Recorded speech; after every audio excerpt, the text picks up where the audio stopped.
Hello, my name is Paul Sevilla. I'm a librarian for the Livermore Public Library. And welcome to our special reading of prose and poetry featuring autism mothers and authors. Tonight's program is part of Livermore Reads Together, celebrating this year's featured book, The Reason I Jump, The Inner Voice of a 13-year-old Boy with Autism by Naoki Higashida.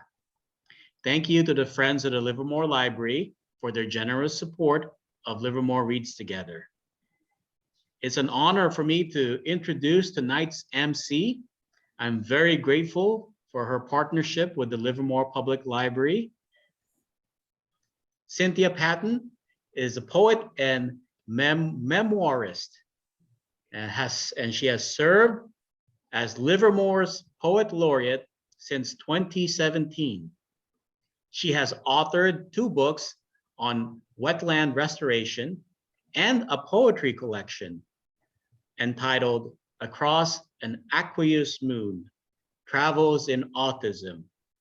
Her award-winning book has appeared in 15 her award-winning work has appeared in 15 anthologies, numerous publications, and on stage.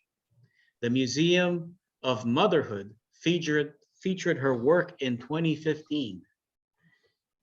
Cynthia is an attorney, activist, educator, and founder of the nonprofit Autism A to Z.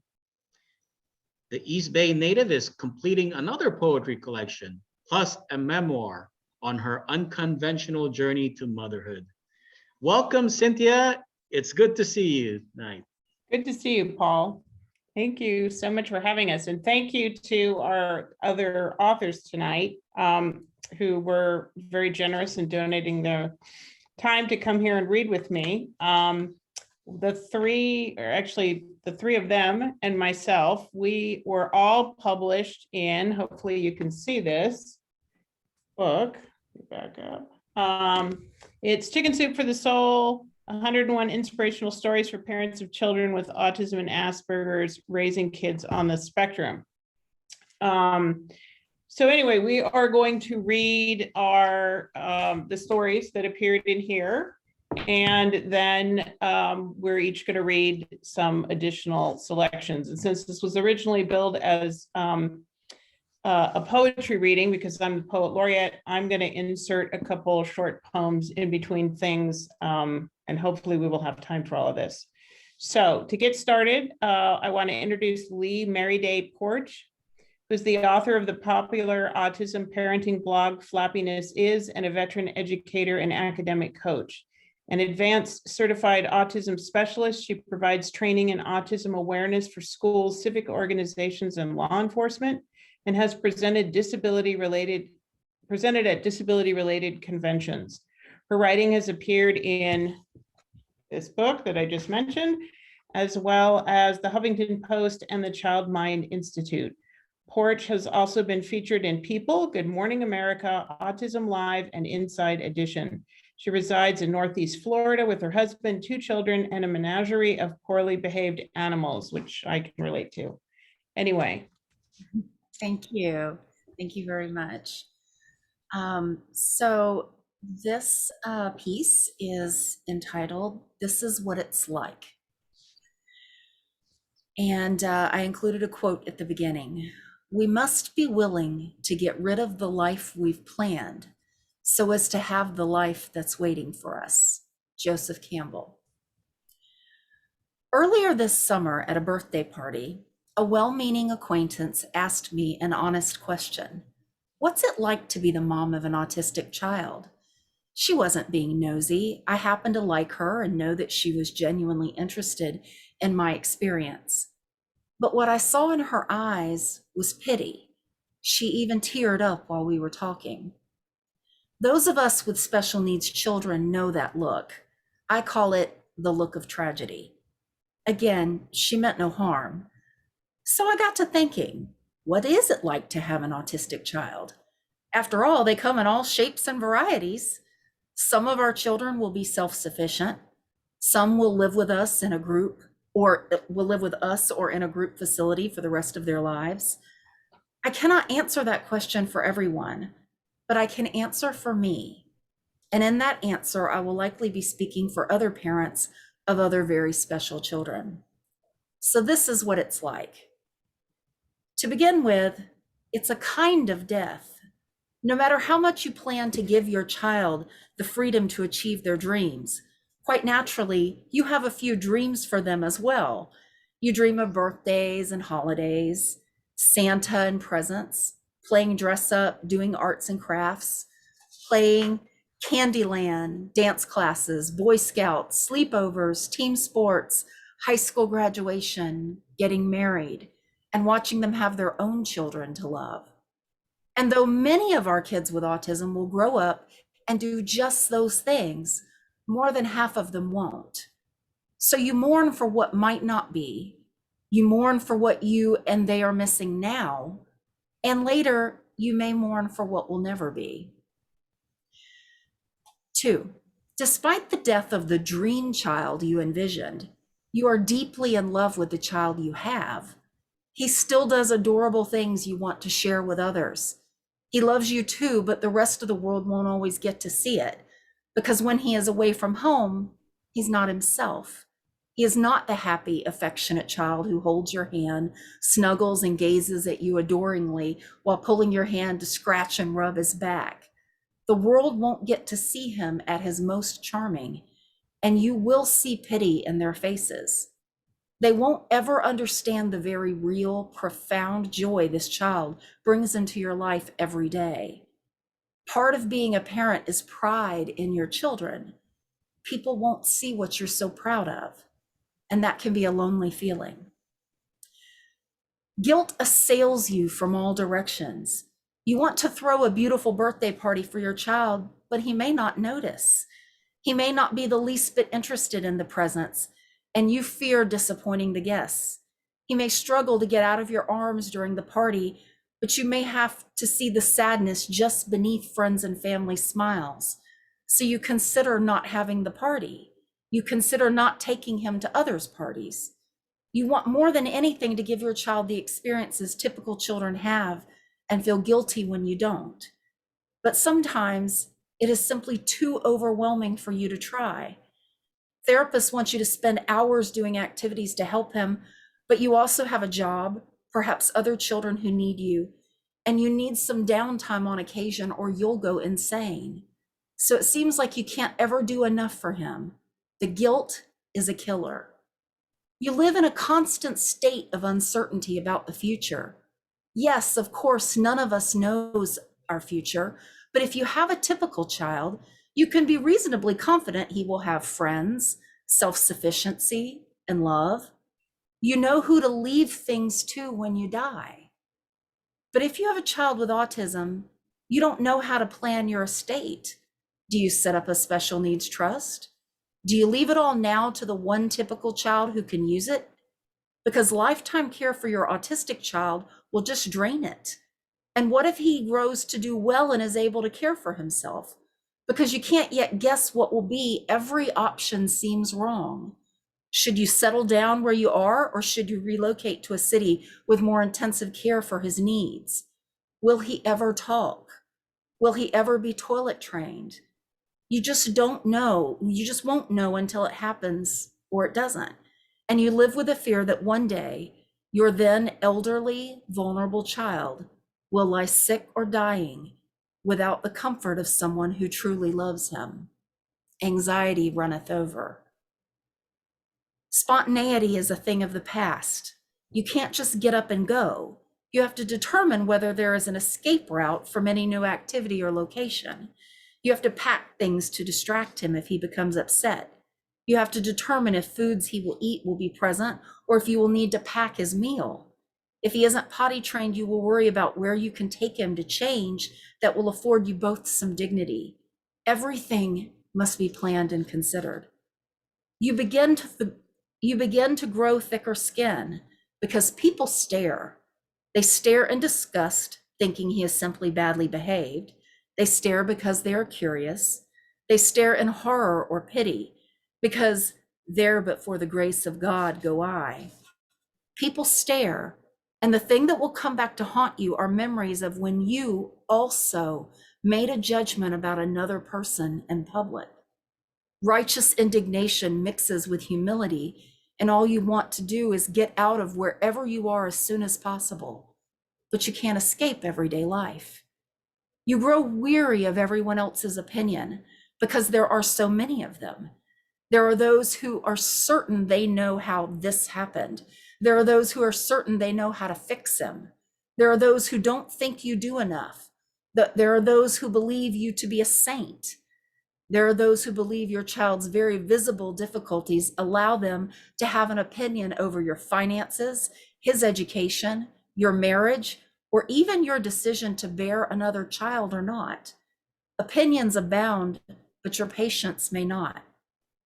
But mostly, it's like love, a love that you, if you are a parent, can probably imagine, and a love that you can't imagine if you don't have a child born with a big bullseye in a big bad world. Unconditional doesn't begin to cover it. Limitless, earth-moving, making you question everything you know to be true about God and man. And that kind of love will haunt you every moment of the day. You can see it just behind the eyes of every special needs parent on the planet. We are filled with a love we could never have predicted. We are filled with fears we never could have imagined. We are, quite simply, at capacity most every day. And yet, when inevitably called for, we find that capacity expands. We aren't better parents than you. We aren't saints, and our children aren't lucky to have us. We are lucky to have them. Because despite all of the very challenging aspects of having a child with autism, none of us will walk away from this life without having grown, merely from having loved them, having become more than we thought we could be. Know this, like many challenges one never asks for, isn't easy, but I assure you, these children are worth it.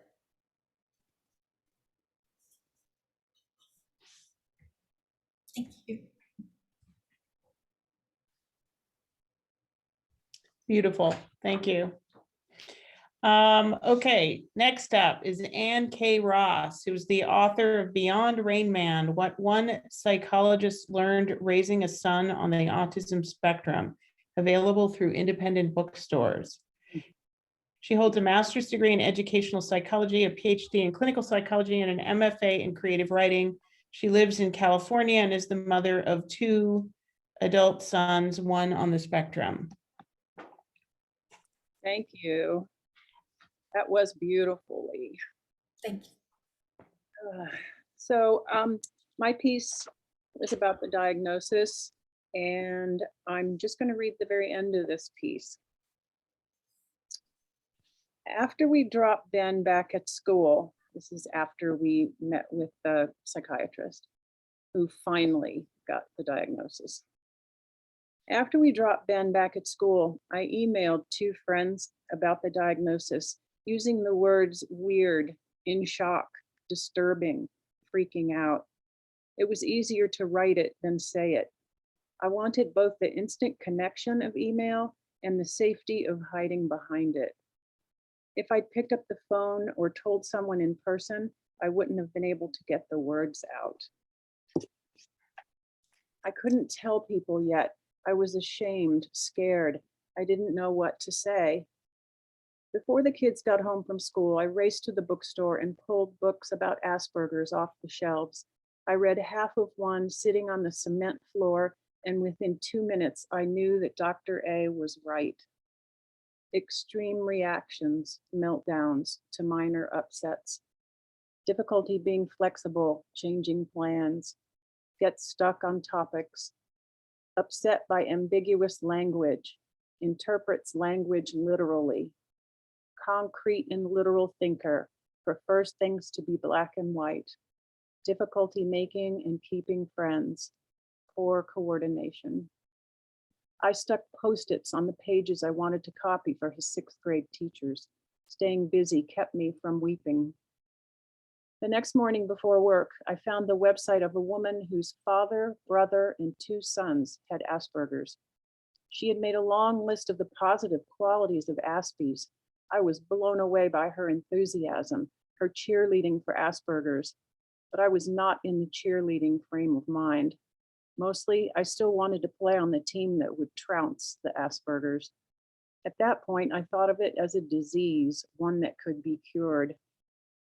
As I read more about Asperger's, I understood it was not going to go away. From the books I'd skimmed in the store, I knew we'd have to learn new ways to deal with him, and he'd have to be taught directly the skills he'd need to make and keep friends, to understand body language and idioms and sarcasm. But he would always have Asperger's, and we would always be teaching him. Little did I know how much he would teach us too.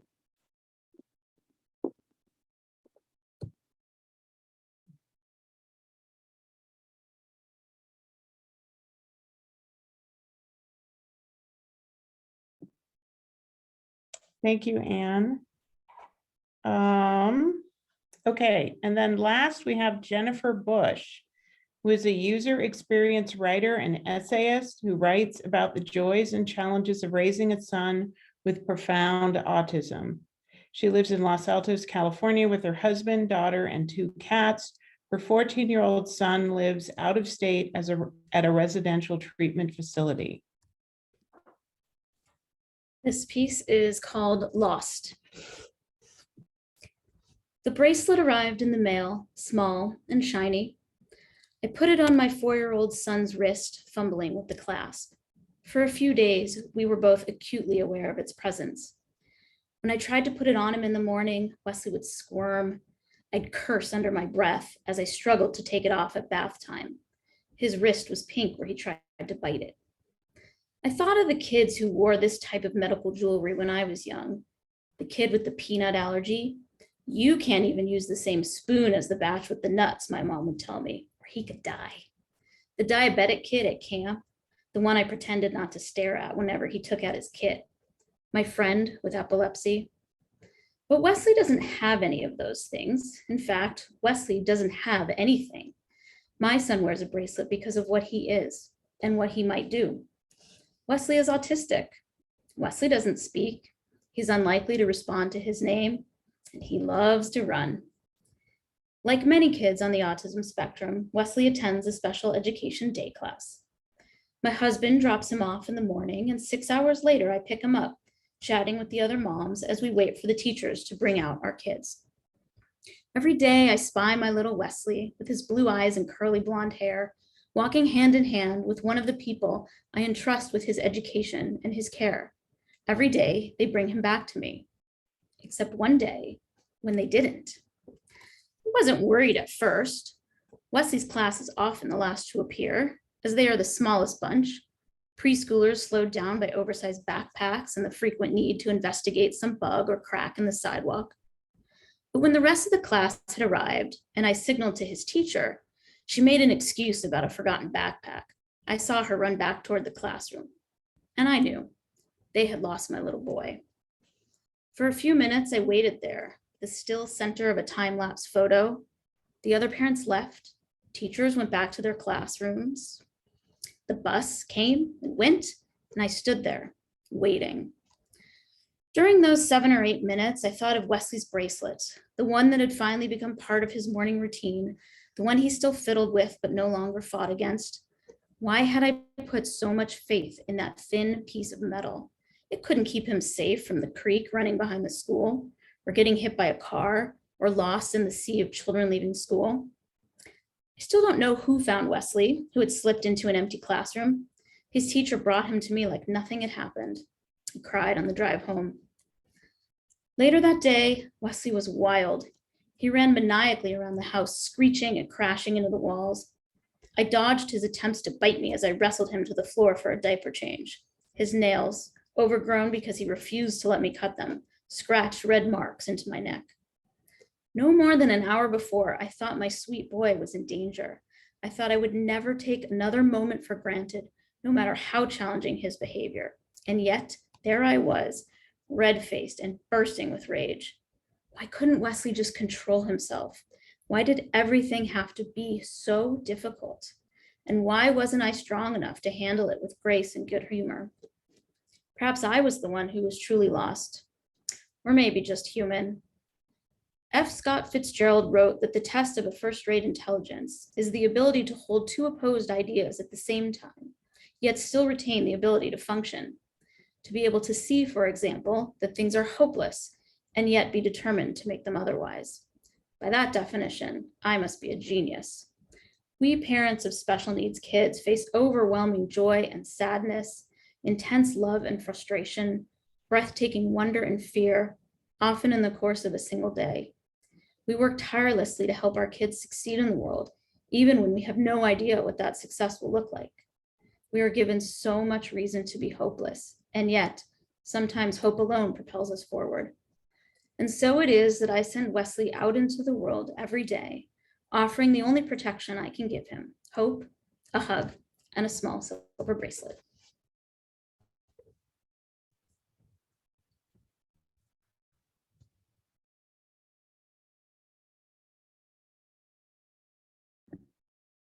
Helps if I unmute myself. Okay, so for the last of the chicken soup for the soul stories, I'm going to read my story, which is called The Miracle of a Friend. We were late for school again. I'll confess it happens more than I care to admit. I tell myself most parents, even single ones like me, don't have to wake an autistic child exhausted from a grueling 40-hour-a-week therapy schedule, avoiding any touching that might, in hindsight, prove unacceptable. They don't explain in sign language and pictures why her favorite sundress is inappropriate in winter, wrestle her into velour leggings that won't assault her overtaxed sensory system, again, without touching, pack a nut, dairy, preservative, and gluten-free lunch, and calm her after a meltdown or two. They don't administer a witch's brew of supplements that make the cod liver oil chaser seem downright delicious.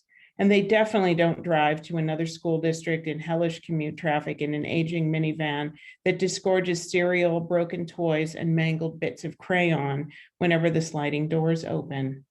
But I know that's an excuse. I should have gotten up earlier, guzzled espresso, omitted a shower again, squeezed another precious minute or two out of my already hyper-efficient schedule.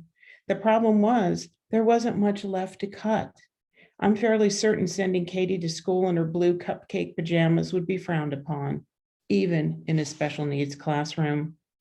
To top it off, it was raining, which meant worse traffic and bad hair. It wasn't shaping up to be a good day. I hustled my willowy daughter through the half-empty school parking lot, mentally running through the day's schedule, work meetings, deadlines, another lengthy round trip to the school, paperwork, grocery shopping, afternoon therapy. A group of kids straggled to the front of the school just as the sun broke through brooding clouds. They were probably first graders and clearly going on a field trip. Their excited voices mingled with the rainbow-hued drizzle. Like most parents, I'd taken it for granted that friends and conversation would fill my daughter's life. But friends and conversation don't come easily to an autistic 8-year-old. For Katie, they hadn't come yet. But on that morning, listening to the children's laughter, I had almost stopped fearing they would never come at all. Katie splashed through puddles and commented on her pink leopard-spotted rain boots as if I wasn't there. We approached the covered entry and a child shouted, "Hey, look, that's Katie." Out of the corner of my eye, I saw a cluster of children turn. "Hi, Katie," they yelled across the parking lot, waving frantically.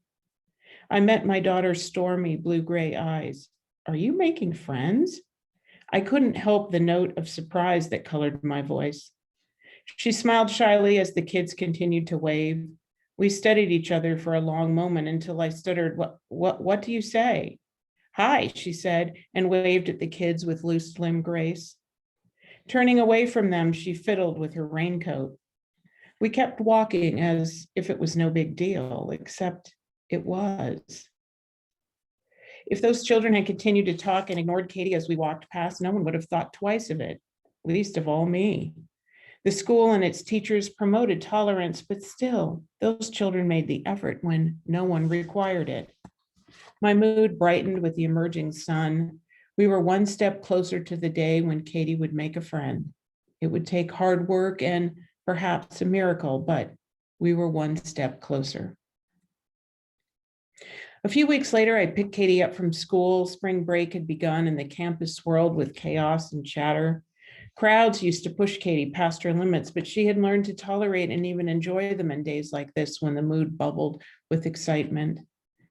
A girl with long, silky hair and a brilliant smile approached us. She was slightly smaller than Katie, and I guessed she was in first grade, a year behind my daughter.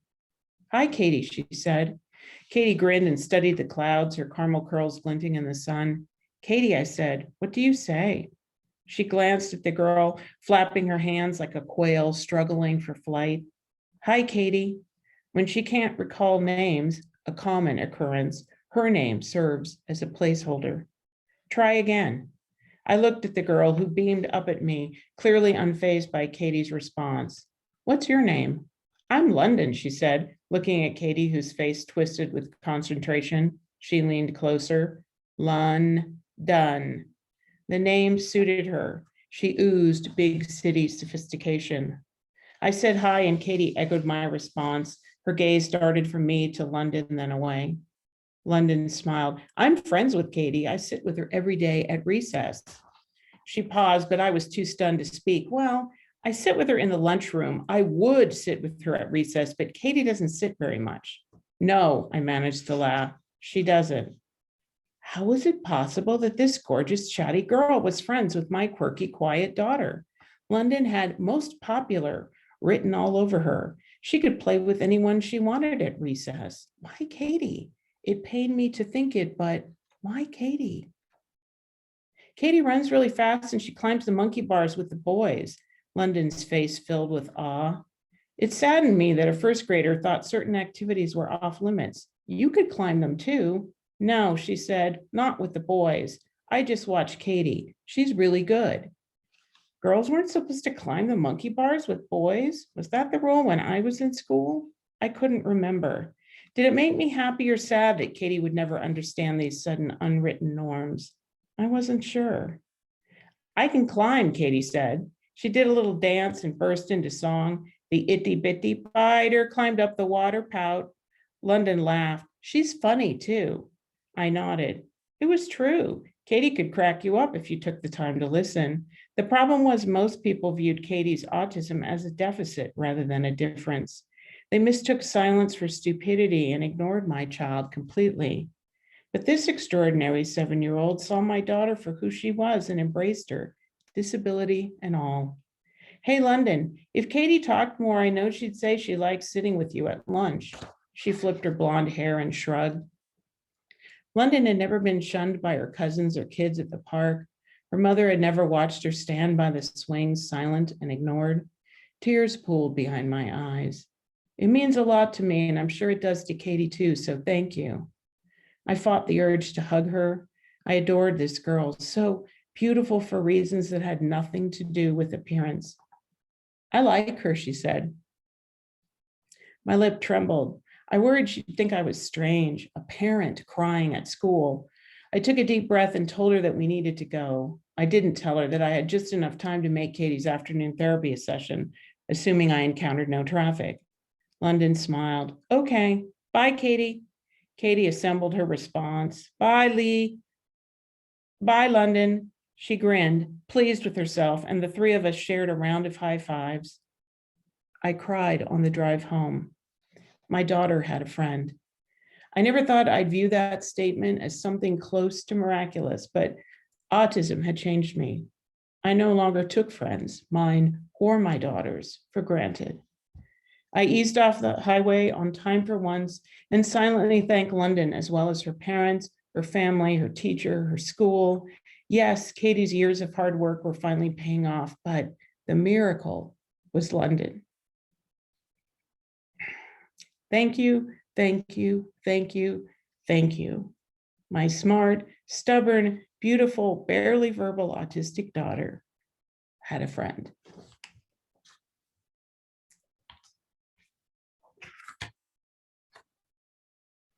Okay, so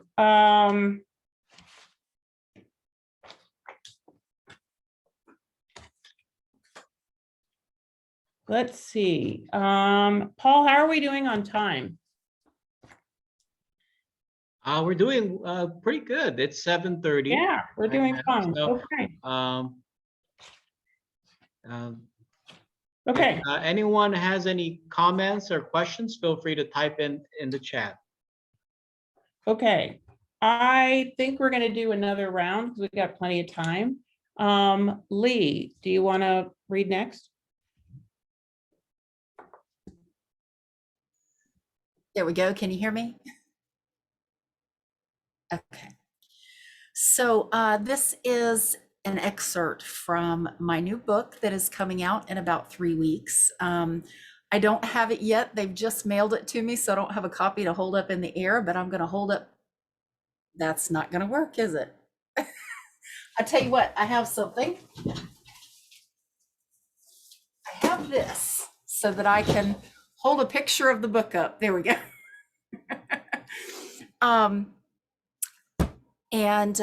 This is from that. It is called If You Were Cured Tomorrow, on What I'd Never Ask For. If there were a cure for autism, would you give it to your son? Standing in front of a room of teachers I had facilitated an autism training for, I'll admit the question startled me. I had just answered a question about the causes of autism and what research was being done when her hand went up. I think I blinked a lot. It's not that the question is surprising, really. If you pay attention to the news or social media, people are always running 5Ks, raising money, and hashtagging phrases like cure for autism or some such. In the online autism community, it's discussed often.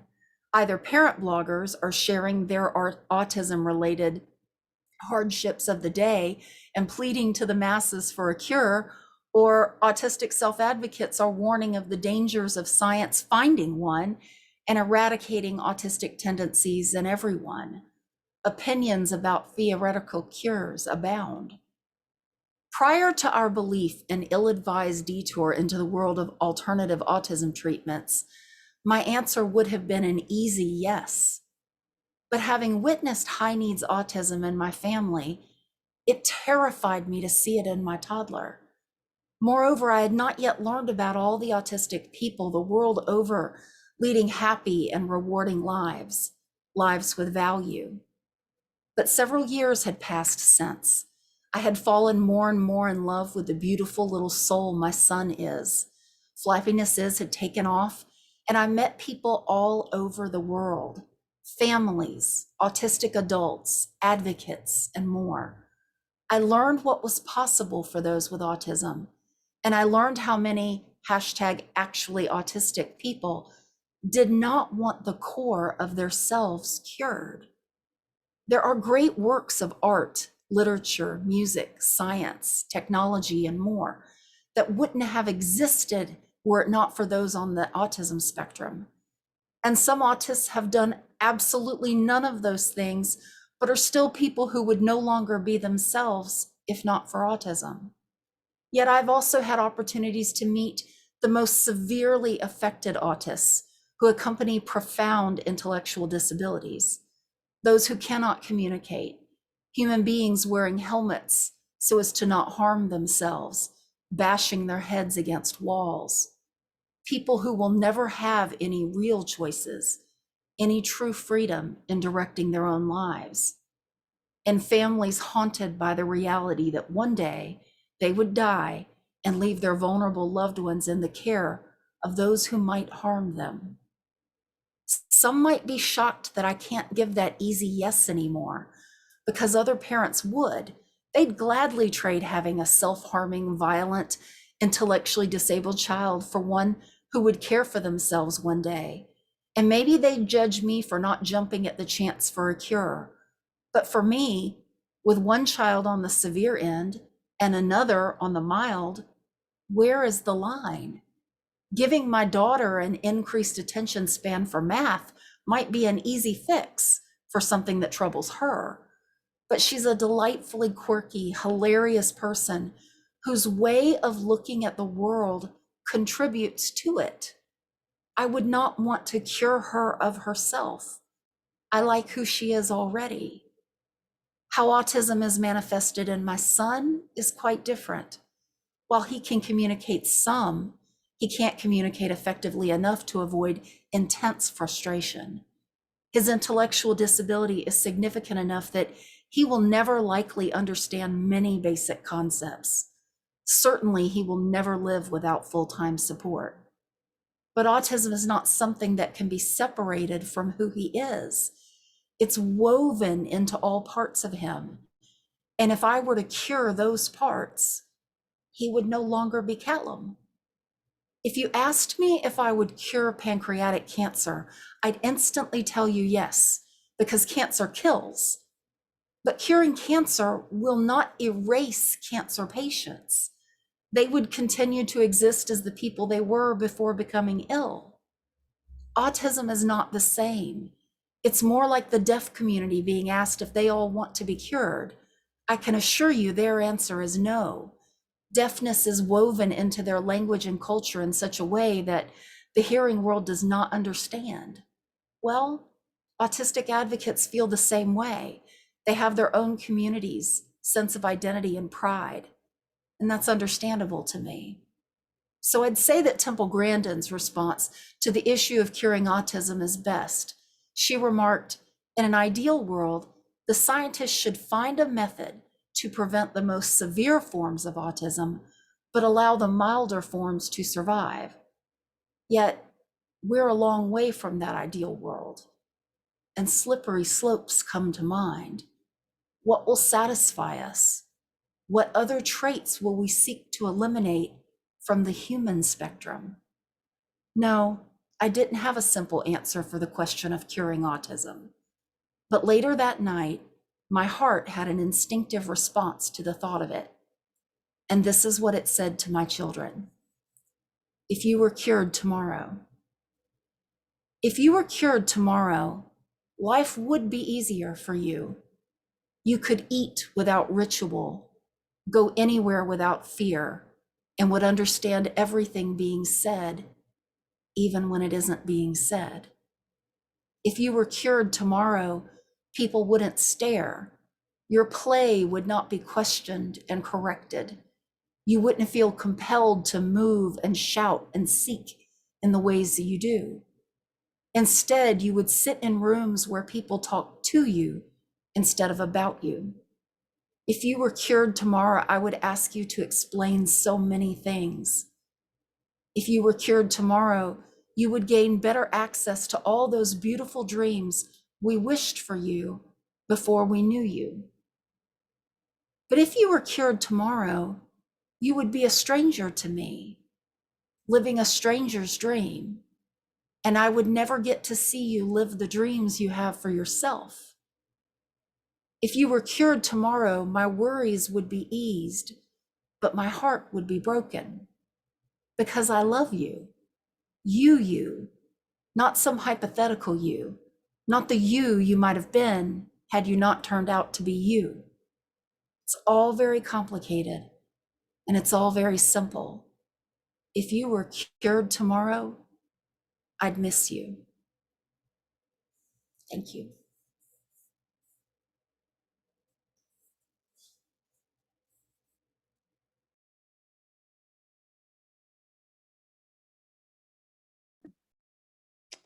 Okay, next up is Ann Ross.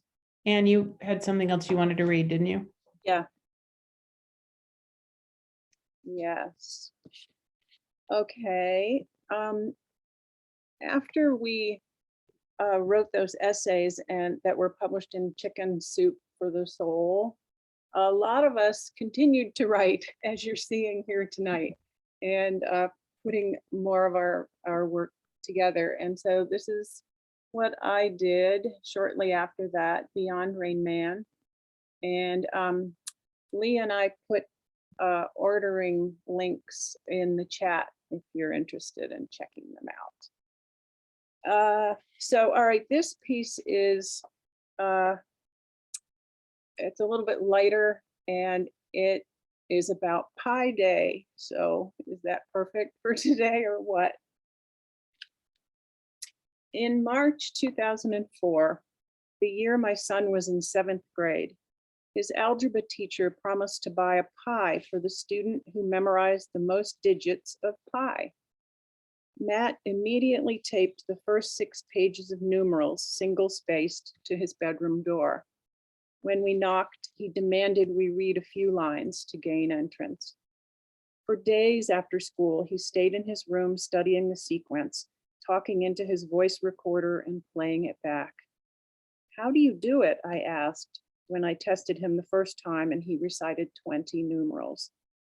"I clump some of the numbers together in groups," he said. "Great strategy," I replied, but it was odd to hear him recite a string of random numbers rattling off 30, then 40 digits. I was proud that my kid had this facility, one I definitely didn't share, but I questioned how this skill of rote memorization could ever be of use in life. "Who else is competing in this contest?" I asked, picturing him the only one, awkward and geeky, standing in front of his class, reciting numbers in a monotone like a robot. I feared it would ostracize him, make him appear freakish. "Half the class is doing it," he said. "Oh, cool," I said, trying to hide my relief. After one of our quizzing sessions, I asked why he did it. He replied, "For the pie, of course." But I wondered if it was really because he was comfortable in the realm of numbers and he had found his place in the math class. "I think Pi Day," he said, "should be a national holiday." Only the year before, we had learned that our son's inflexibility, black and white thinking, and meltdowns from sensory overload were classic signs of Asperger's syndrome. It was something that as a school psychologist, I was embarrassed I had not figured out. But it was 2004 and way before the huge wave of autism spectrum diagnoses. We had spent several miserable years not understanding why he broke down in tears or raged when his clothing irritated his skin, when we changed plans on him, when he had to stop playing with Legos and come to dinner without enough warning. By March 14th, he knew 50 digits, but he was afraid he'd get off track somewhere along the line, that nerves would make him forget one sequence.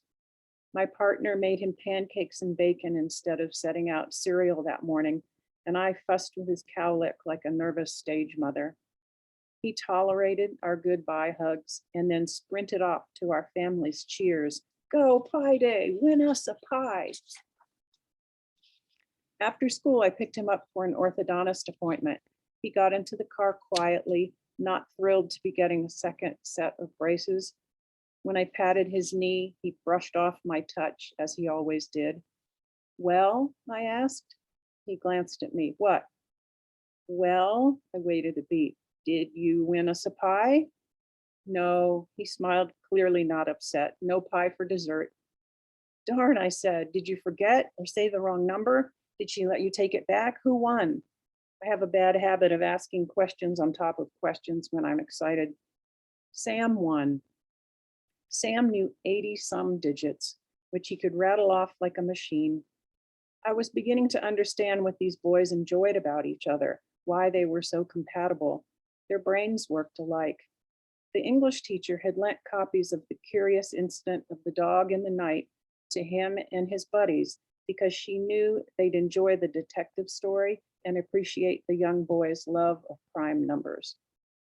"So how did you do?" I asked about the contest. "I came in second." "Wow," I shouted, "you did great, second place. How many kids competed?" "About 12 or 13. "Fantastic," I said, "let's go get a pie." Fast forward to January 2015, when my son, then 21, called to let me know about a job he'd applied for. When he finished, I asked, Hey, do you know that this year Pi Day will be 31415? Pi lovers know that this date would not roll around again for 100 years. He paused, and for a second I was proud I was the one presenting him this news.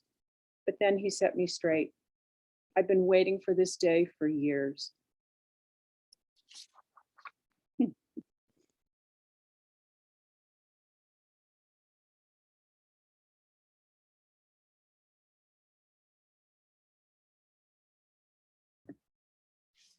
Okay, Jennifer, you're next. Did you have something else that you wanted to read? You I did. do. I have some Okay. titles.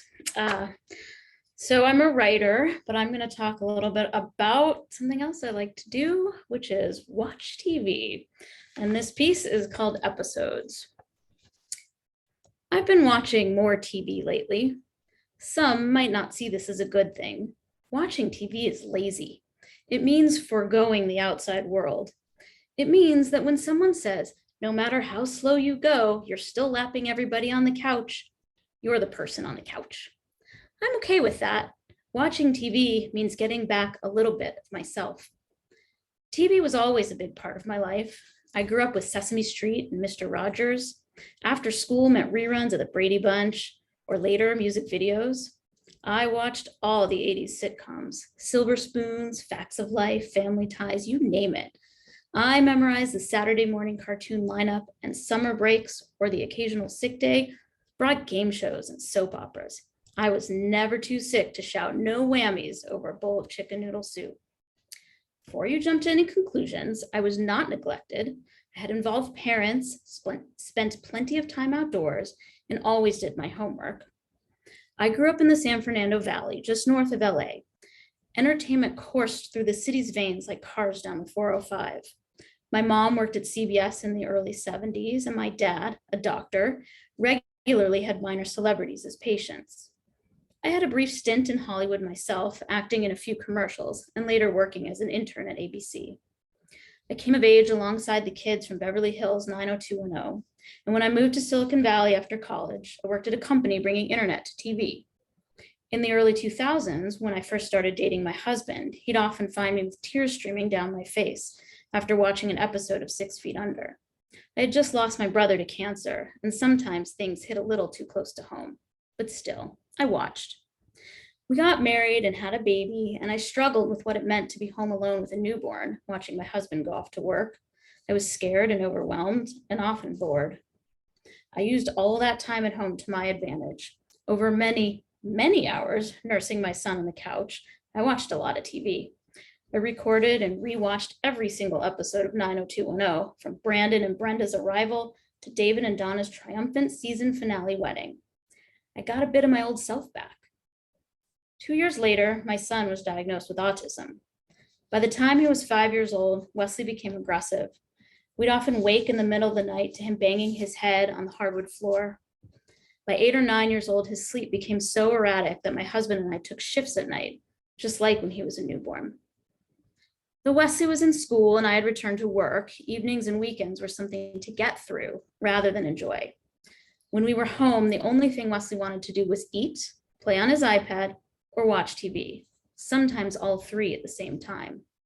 The TV was on continuously.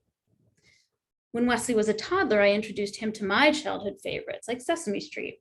But as he aged, those shows were replaced with an unending, literal stream of TV shows that I can't say he loved, but that provided a level of stimulation he craved. We tried to limit the shows to ones we could stand, like nature shows or Bob Ross, who would always put me to sleep, but never Wesley. That's not what he wanted. Wesley wanted bright. He wanted musical, Little Einsteins and Daniel Tiger and Curious George. We found shows with cute Scottish accents and really bizarre shows with no words at all. We watched Yo Gabba Gabba and the Fresh Beat Band, the crossover of Yo Gabba Gabba and the Fresh Beat Band. I grew resentful of that TV. We were hostage to it and to a version of autism that we couldn't figure out. If the TV wasn't on, we were dealing with a bored, nonverbal kid who was increasingly frustrated with life. TV was, at least, something we could give him. As time went on, it became clear that we couldn't provide Wesley the level of support he needed. He was getting bigger, and we struggled to keep him and ourselves safe. I was covered in scratches and bruises. Wesley started wearing a helmet most of the time so he wouldn't hit his head and split open his forehead. He was still in diapers. So just before his 11th birthday, he moved to a group home not too far away.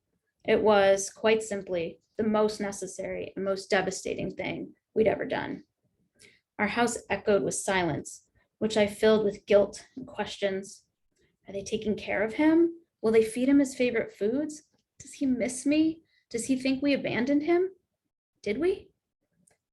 It's been just over a year. Wesley is happier and his behaviors have decreased.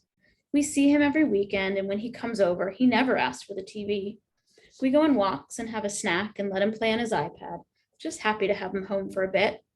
And then we take him back to his house, where they do take care of him. I don't know if he misses me, but he greets me with a big smile when we see him. And once again, I'm learning to find myself and figure out what it means to be the mom of a young child who lives in the care of others.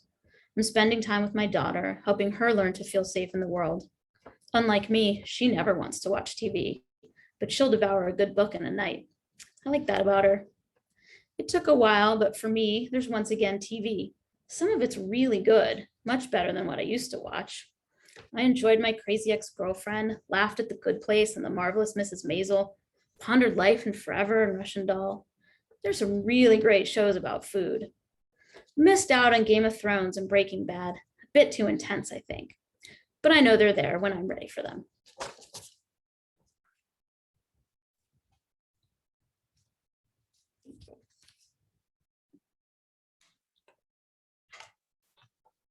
Okay.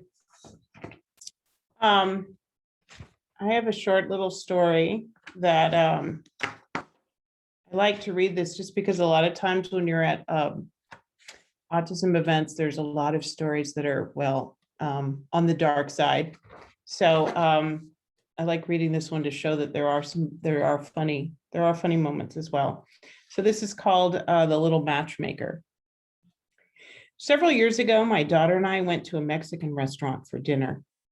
Katie was adorable in a sassy turquoise outfit that brought out the blue in her eyes and the red in her hair. Sitting across from her, I felt frazzled and frumpy. Not, my mother would say, the way a 50-year-old divorcee should look if she wanted to date. When I first became single, I laughed at that statement. 8 years later, I was actually contemplating her suggestion to visit a dog park.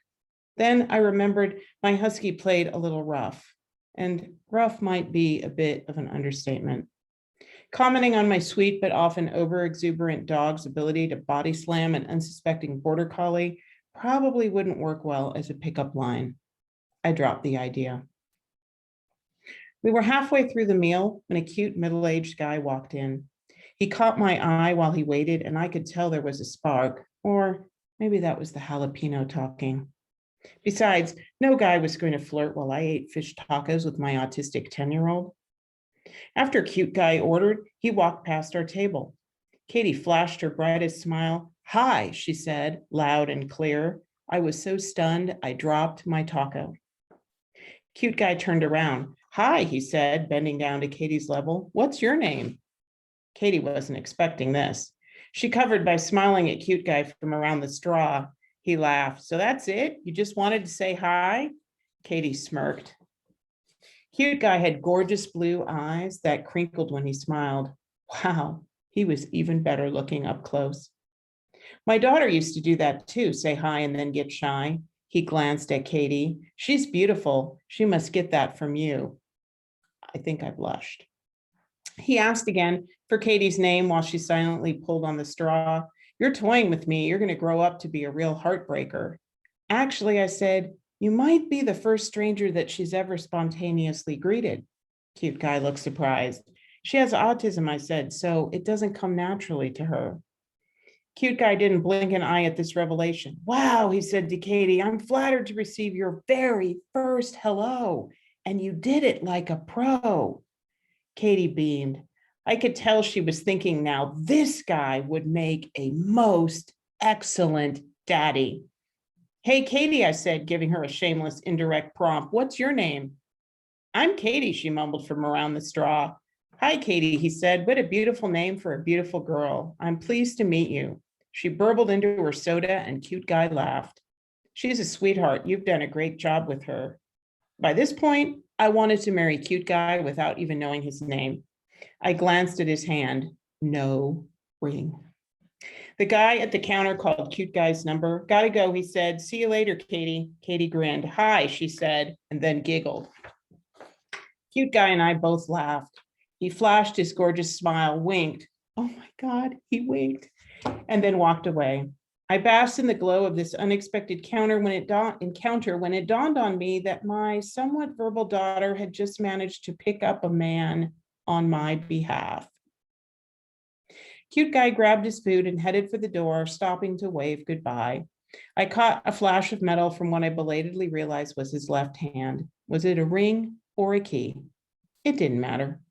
Who needed the hassle of a dog park when my daughter could reel them in with just one word?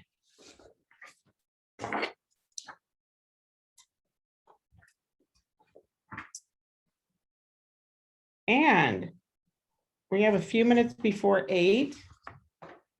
So we are right on time. Thank you, Paul. I haven't been looking in the chat. Are there any comments in the chat or questions? Oh, thank you. Thank you for, there's a couple of questions here. There's a question from Sam. Thank you for sharing your words. Do your children do creative writing as well?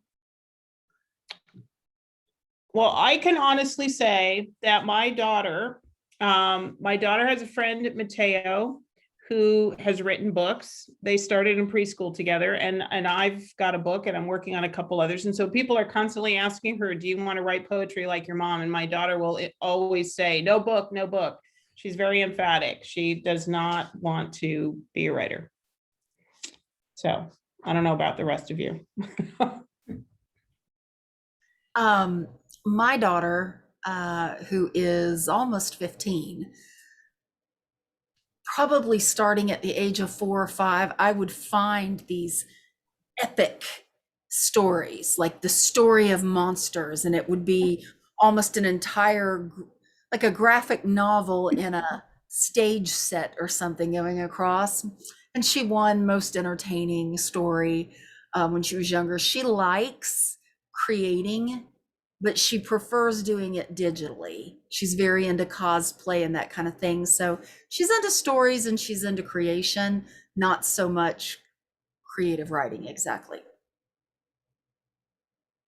Our experience was when my son was a senior in high school, he didn't make it in public school because public school did not know how to educate him. So he ended up in a private school for the last 2 years. And there they were wonderful because they got him and they got his learning, but they weren't miracle workers. And so the last semester, he'd been applying to colleges and we were hoping that would be a thing. But he was failing English. And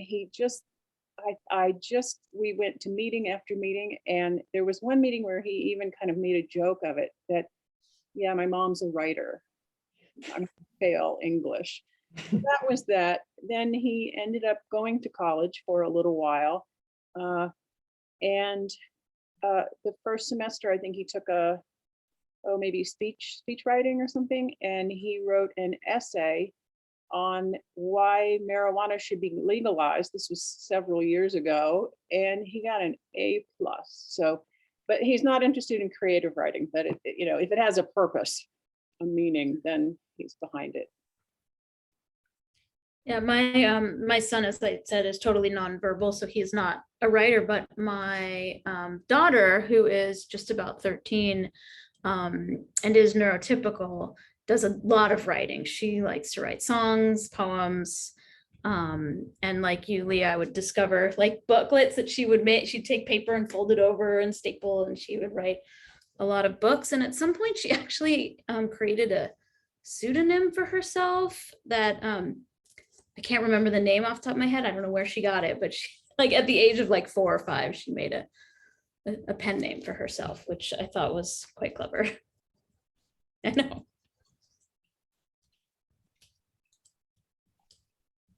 I should point out to whoever asked the question, when Paul and I was helping the library plan for Livermore Reads Together, and as part of that, I curated an exhibit that's, if you're local, in the Livermore Library, in the gallery space, that is autistic teens, poetry and art. So there are some examples there of autistic individuals who are interested in writing, or interested in art, or in the case of Matteo Musso, he has both. He has a poem that goes with the painting. So if you're local, go check that out, because there's some really interesting poems in there.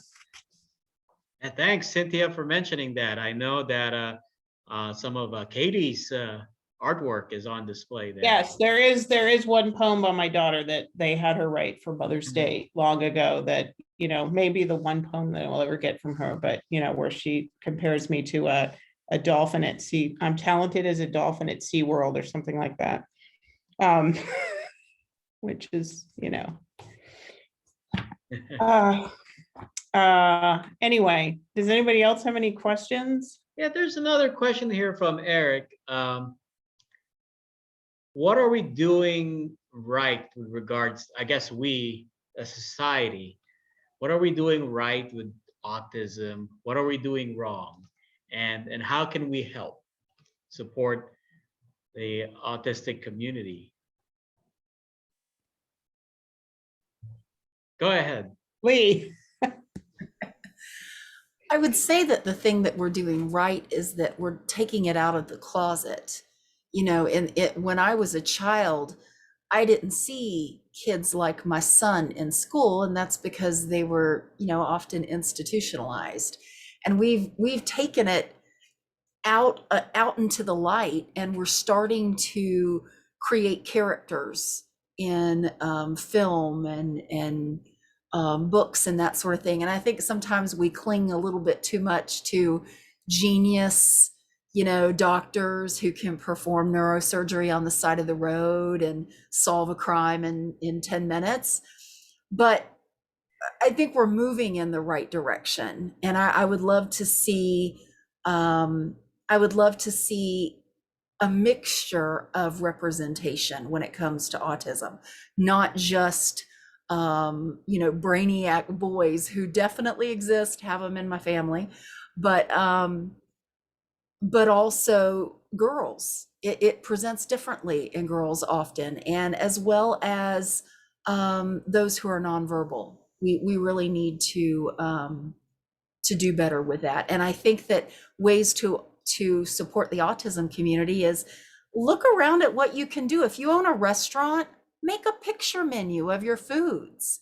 If you are at a church, create a night so that parents could have a date night, and you could bring local teachers and that sort of thing to watch children. Just look around you at what you can do right where you are. I think that's much more important than big organizations that you funnel your money to.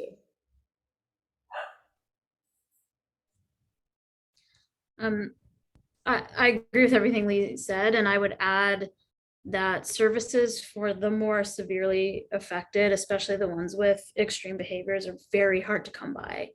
And it is a tough job to work with kids like my son, and they don't get paid very well. There's a ton of turnover. And so we had to make the decision to send my son out of state to a residential facility, because there is simply not a place in California that could manage him. Waiting lists for these places are years long, and they're having, especially after COVID, a ton of staffing difficulty. And I think this goes for all, human support roles, but I see it here. And so I think, what can we do? I don't know, but we need to pay our, support staff better than what they can get working at Starbucks, because it's a really hard job. And but we need more people who are trained to work at that at all points along the spectrum. One other idea is when we were raising our son, we were so isolated. And part of that was we did it ourselves. We were embarrassed, ashamed. We thought we were the only ones. And, you know, years later, I'll be walking with a friend and our kids are the same age. And it turns out they were having struggles, maybe not with autism, but with something significant. And so I guess it's just about paying attention and offering community and friendship. And I mean, it is good that there's more awareness and starting to be more acceptance. But still there's this tendency, I mean, part of it is just, you know, pragmatic. We're just so damn stuck in the middle of it when it's going on. But just so thinking about that, just broadening the ability to have connection and community.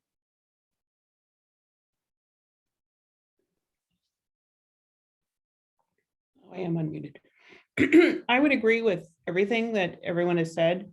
And I would also, I guess the final point would be that it still is shocking to me the number of just random and total strangers that feel like they're, you know, entitled to come up to you and comment on your basically crappy, you know, in their view, your crappy parenting. When they have no clue that your child has autism, you know, they're just seeing a meltdown and they assume that you just don't know how to discipline your child. And so, you know, I've had just an unbelievable number of really bizarre suggestions for how they would handle this that, you know, would have made the situation way worse and not fixed it. But, you know, sort of piggybacking off of what Anne said, I mean, at the beginning, and I don't know if this is true, I'm guessing this is true sort of universally for autism parents, is that at the beginning in my journey, people would say that, and I would kind of feel that they were entitled to say that, and there would be a whole lot of guilt and shame that would go along with that, like I am a crappy parent, I don't really know what I'm doing. And it took me a long time to kind of get to a point where I would just say, I'm sorry, my child has autism, I'm sorry, they're causing you to have a bad day. And, you know, people then would always be shocked and, you know, appalled, and if I was lucky, they would mumble, you know, sorry before they would skulk off.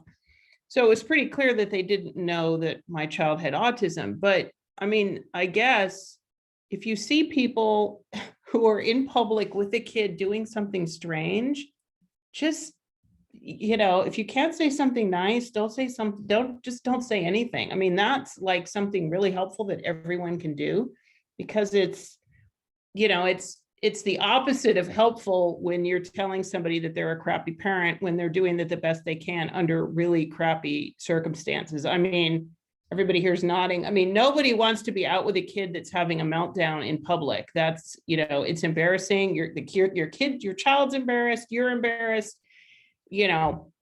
And it has nothing to do with somebody's parenting ability. It has everything to do with the child's ability to tolerate sensory, you know, a whole bunch of things that the average person isn't even aware of. So I guess it would just, you know, the simplest thing that the average person can do is just, if you're not sure what's going on, don't comment on someone's parenting ability, and or just, if you have to say something, say, is there anything I can do to help? That is far more positive than, you're a crappy parent, and if I just spanked your kid enough, I would, you know, if you spanked your kid more, that would take care of it, because that's, you know, not really very helpful.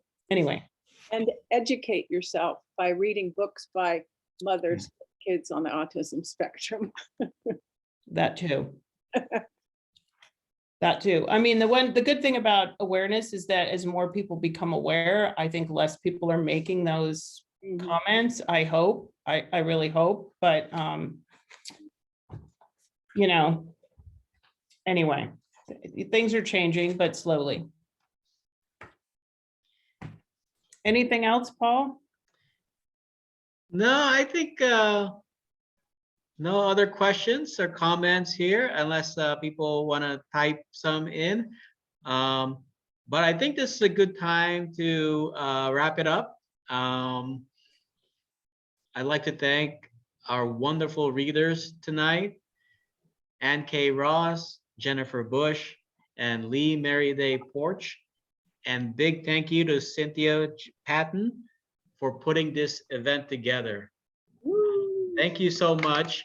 And please join us for our other Livermore Reads Together events. We have lots still going on. If you're in town tomorrow, we have a drumming circle at the Civic Center Library at 3:30. So if you're in town, come join us for that.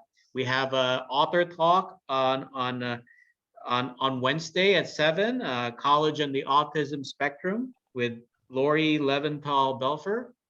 We have a talk, the authors of the Autism Full Employment Act will be presenting on Saturday at 2 p.m. And we're going to have Temple Grandin. Temple Grandin. Yes, on March 21st at 7, which Cynthia and I will be co-hosting together. So very excited for that. So if you go to livermorelibrary.net to find out all the details. But thank you again for joining us tonight. Thank you to all our wonderful authors for sharing this evening. Thank you for inviting me. Yeah, thank you. Thank you all. All right. Well, have a good evening. Thank you. Bye-bye. Bye.